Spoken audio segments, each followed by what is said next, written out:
Domestic violence in marriage is a serious issue that often goes unreported, making it a silent epidemic. It encompasses a range of abusive behaviors, including physical, emotional, sexual, and financial abuse within a marital relationship. Now, the silence surrounding this issue stems from various factors such as shame, fear of retaliation, societal stigma, and the belief that it's a private matter. Now, this silence allows abuse to continue, perpetuating a cycle of violence and impacting the well-being of victims and their families. It is crucial to break the silence and raise awareness about this issue to provide support to victims and hold abusers accountable. Hello and welcome to the program Inside Today. I am Jumai Manson. I am being joined by Ambassador Olamide David Talabi. She is the CEO and founder, Women in Shelter and Environment, all the way from New Jersey, United States of America. We will be discussing and looking at domestic violence in marriage, a silent epidemic. Do not go anywhere. The program continues shortly. Stay tuned.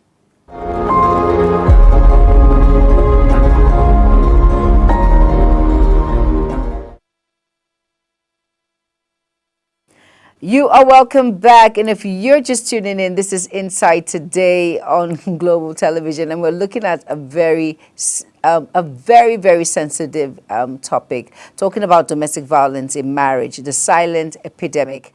Now, I am being joined, like I mentioned, by Ambassador Olamide Davids, all the way from the United States of America, New Jersey to be precise. Will I say good morning? I know it's 9 a.m. Good morning, but it's afternoon here. How are you doing today, Ambassador Olamide? It's good to have you on the program Inside Today. Thank you very much, and I'm so honored to be on your program.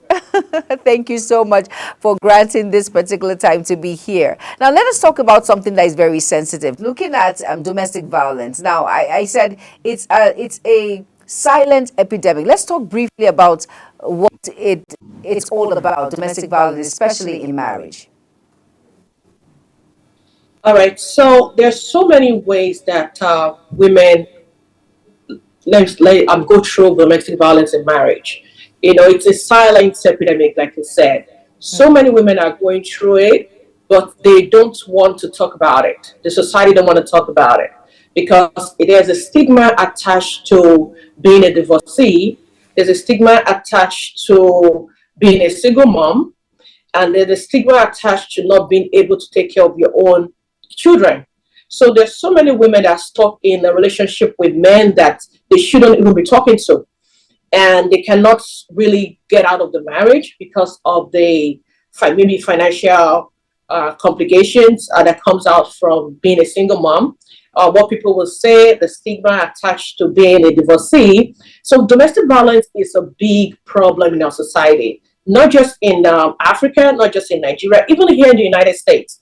There are a lot of women that are going through domestic violence. And I don't know if I want me to get into the types of the domestic violence, but there's so many ways that women can be being in a domestic violence situation, not just physical. You know, the physical one is what most people focus on, but there's so many other types of domestic violence. We have the emotional one, we have the mental one, we have the, financial violence, we have the sexual, and we have even the spiritual.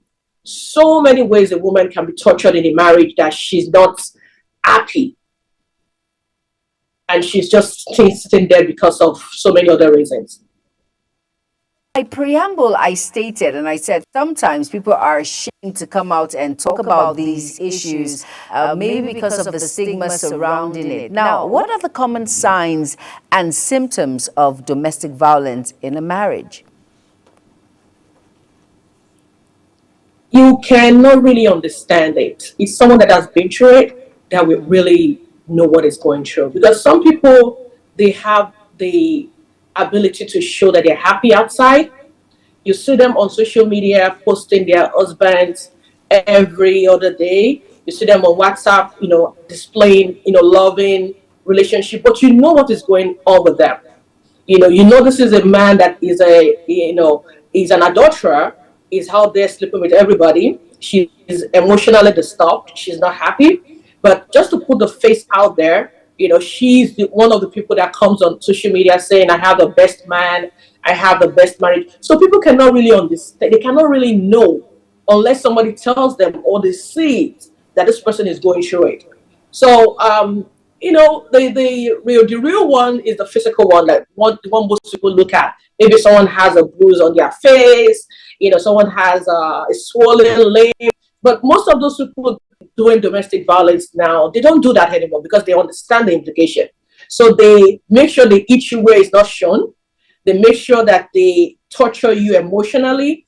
They make sure that they do other things that will frustrate you and keep you in the same space. So you cannot really tell unless somebody actually cries out that I am going through this. It's very hard for someone to know that someone is going through it because most people are actually ashamed of what they're going through. So it's a deadly situation. It's bigger than what we are saying. It's bigger than how people are focusing on it. It's a big epidemic. So you cannot really tell. I will tell you the truth. You cannot really tell. I have so many people that have gone through it, even in our shelter. And you ask them, why don't you tell people? Why don't you talk to your pastor? Why don't you talk to this person? And they just, because they're ashamed until they come out themselves and say that I'm going through this. That is when people can really know that they're going through domestic violence. Ambassador Olamide, I want to ask a question. There's some women out there who are comfortable with the fact that they're being abused. And not just the women folks. Some men are actually abused also. I watched a clip on social media how the woman was actually hitting on her husband and she was actually slapping him and he was like, I'm going to hit you. And she kept on. So it's a versus issue when it comes to the male folk and of course the women folk. How about these individuals who are comfortable with the fact that they have nowhere to go or they're used to this psychological pain, this epidemic? They're used to it. Is it normal? Well, there's something they call a survivor, what is it, syndrome or something like that. That after a while you get used to someone that's abusing you. You grow to be what's the word? You grow to be loyal to them. So that is one reason. And there's also another one, like what we said before, there's so many reasons why people are in domestic violence situation or in marriages, even with the man. We don't talk about the men going through, like you said, going through domestic violence. There's some men that go through domestic violence. A lot of them still go through domestic violence. But the women are the weaker sex. So the emphasis are always on the women. So a woman can stay in a domestic violence marriage because of the benefit that she's seeing in the marriage. Like I said before, where am I going to go to? Who is going to help me? I have like 3, 4 kids. How are they going to eat? And especially in Nigeria where, there's no system in place like a child support that we have here. And once a woman leaves your house, it's like a body that's left your house. And she has to fend for herself.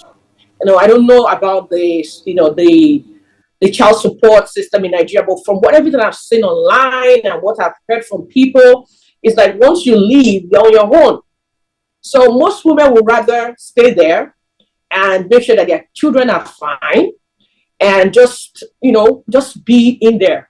And there's another thing also that people stay in marriages, domestic violence marriages, because of the children, they say, because they want a two-parent home. They believe it's good for the children. When there's a father and there's a mother in the house, it makes the child whole. But what I don't understand is that if a child sees you crying every day, if a child sees his dad eating you, a male child will think that is the right thing to do.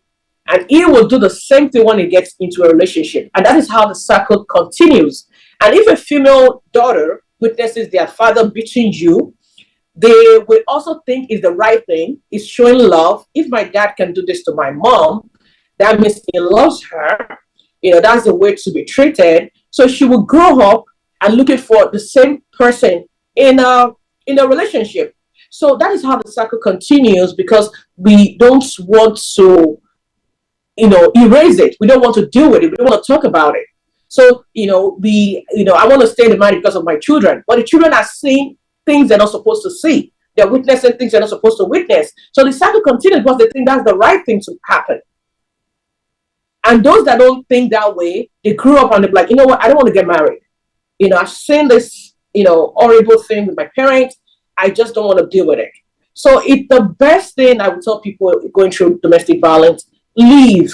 It's not good for you. It's not good for your children. It's not good for everybody.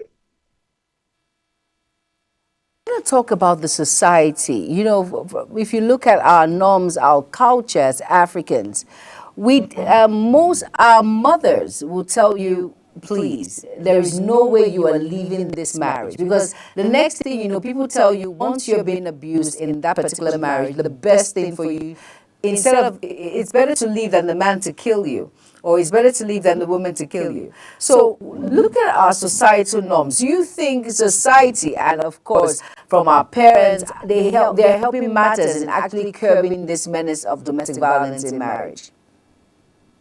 All right, Jemai. You see, let me say our grandparents were the ones thinking that way. Mm-hmm. You have to stay in a marriage. It's good, it's bad, but our own parents, they are changing. I see there was a video of a man, a father-in-law. He was telling the groom on the wedding day, he said, I'm giving you this, my daughter. Once you're tired of her, once you think you don't love her anymore, bring her back to the house. Don't maltreat my daughter. Don't beat my daughter. Don't frustrate her. And I've seen videos of so many parents doing that now. So people are understanding that it's okay to be a divorcee, to have a daughter that is a single mom, than having a dead child. So I think our own mothers are doing better than our grandmothers, if that makes sense. So people are now getting more awareness and they are understanding the stigma. Even though they understand the stigma, they believe that it's better to have a living dog than living dog than having a dead lion. So I think that the conversation is changing a little bit in our parents. But back then, let me say in our grandparents' time, they believe that you have to be there. Pray for him to change. Go fasting for him to change. Dress sexy for him to change. Cook the best food for him to change. Do the right things for him to change. But somebody that is not mentally okay, someone that is not well situated in terms of his own life, doesn't care what you do. So I would say, things are changing a little bit, not that much, but most parents now are now being aware that it's better to have a daughter that's alive or a son that's alive than someone that is dead. I have another question to ask. Of course, misunderstandings in marriage is inevitable. Of course, it will happen, it will occur. It just shows that there is growth, or you disagree to agree. Now, how can domestic violence be prevented? Taking it a step further by hitting the individual or just quarrel and leave. How can you prevent it? So there's so many things that causes domestic violence. Like I always tell people, money is a big deal. Mm-hmm. Whatever you do, have money. There's this slang that say, "What are you bringing to the table?" So poverty is a big deal. And I've seen so many women, when they ask them, what is the problem? It's always like, there's no money for this, money is the problem, he's not doing what he needs to do. But the situation is that men also need help.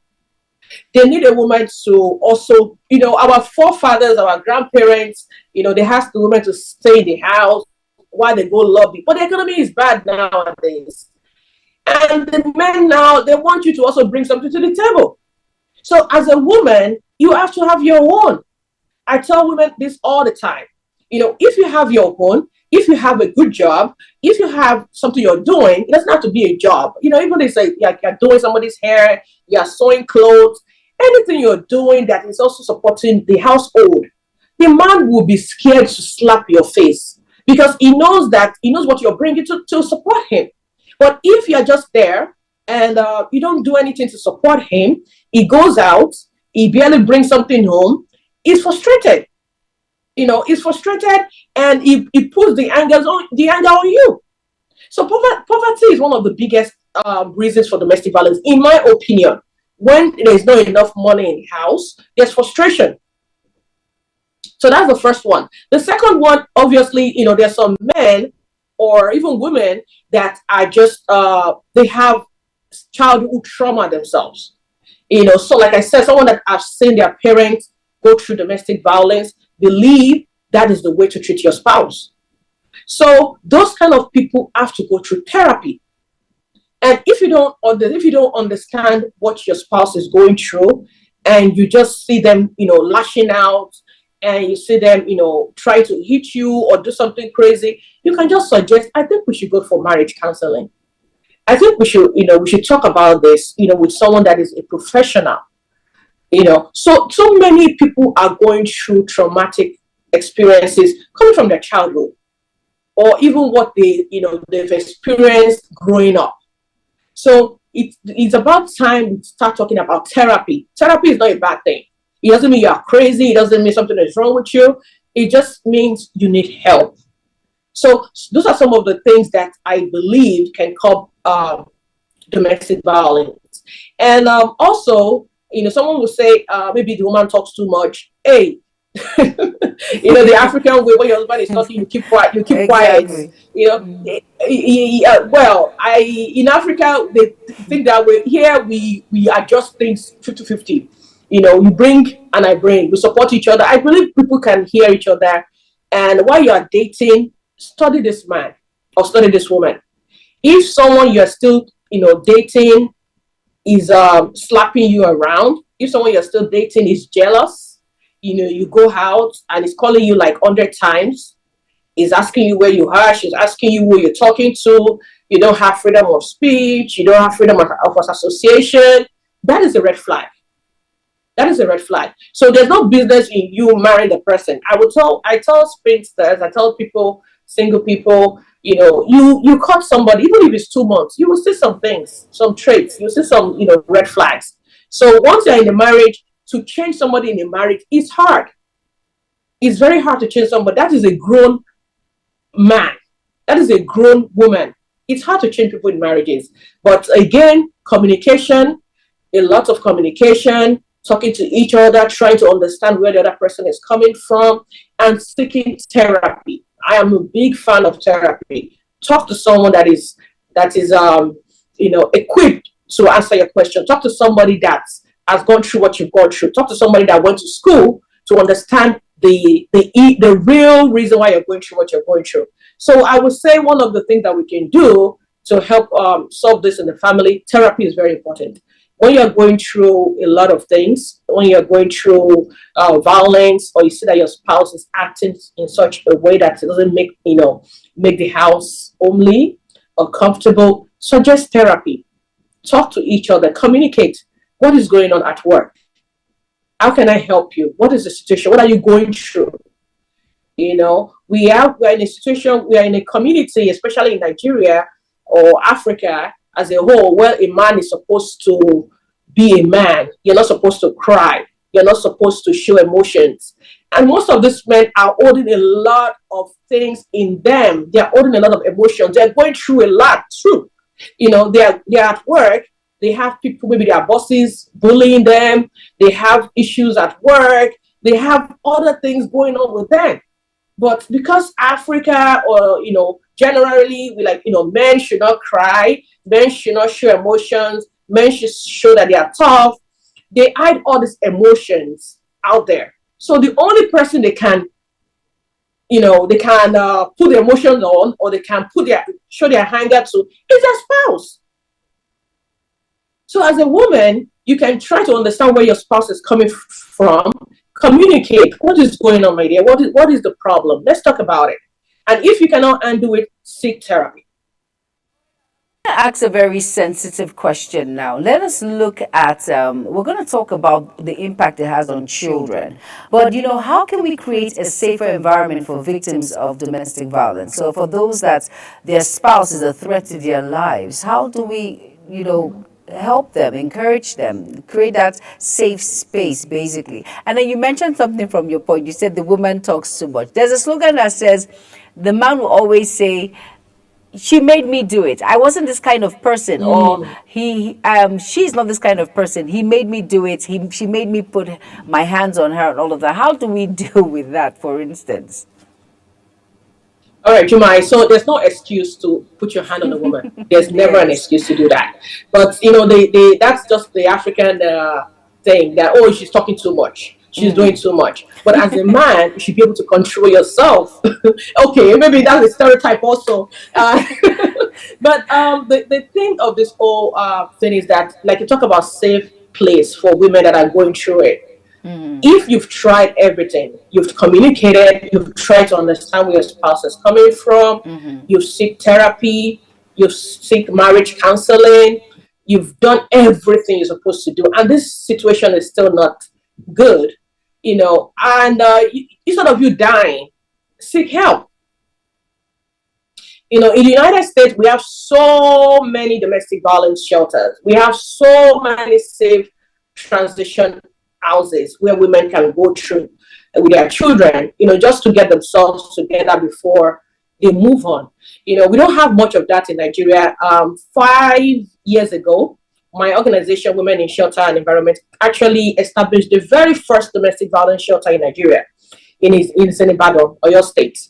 And it happened during the COVID situation, whereby I was having a conversation like this with one of the government officials, just an interview like this, and people were asked to call in, and someone asked a question. He said, "Honorable, what if someone is stuck with their abuser, and with this whole COVID, sit at home and everything, people are frustrated. What can happen? What can they do?" And I asked the official I was being interviewed with. I said, "Do we have domestic violence shelter?" And they said, "They don't." And I said, "You know what? We're going to create one." And we have a place in the Oyo State, and it's called Women in Shelter and Environment, WISE. And I think we still need more. I hosted some dignitaries not long ago here in the state, and I was told that the federal government, actually, they have one in Abuja now. So, but that is still not enough. We need more shelter. We need more safe places where women can feel comfortable, they can feel safe, and they can go to. So when you talk about women being, held in a marriage or being in a domestic violence situation, most of them don't know where to go to. They still have parents that have the olden days mentality that you must stay in your husband's house. You must die in your husband's house. Coming back home is not an option. So when you have a parent that thinks that way, you have the church that believes divorce is a sin. You have the society that believes single moms are prostitutes.